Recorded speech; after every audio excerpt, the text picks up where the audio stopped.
Sarà il FAI a gestire e valorizzare il memoriale Brion, il monumentale complesso funerario di San Vito di Altivole, che ora la famiglia Brion ha donato al Fondo per l'Ambiente Italiano.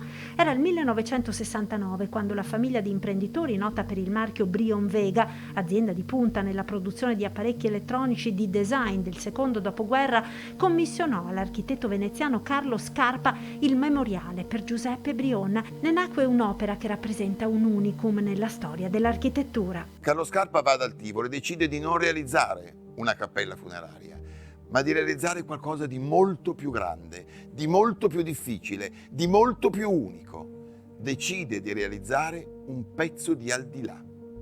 Nessuno di noi è mai stato nell'Aldilà e nessuno ne è mai tornato. Non sappiamo come sia l'Aldilà, ma Carlo Scarpa se lo immagina e ce lo propone. È un insieme di spazi, di vuoti, di pieni, di forme geometriche, di acqua, di cemento, di oro, di cipressi, di silenzio, di paesaggio, che mischiati insieme, uniti insieme, ci danno una visione della realtà completamente diversa. Il FAI ora curerà la manutenzione, gestione e valorizzazione del monumento, che aprirà al pubblico da venerdì 8 luglio dalle 8 alle 19.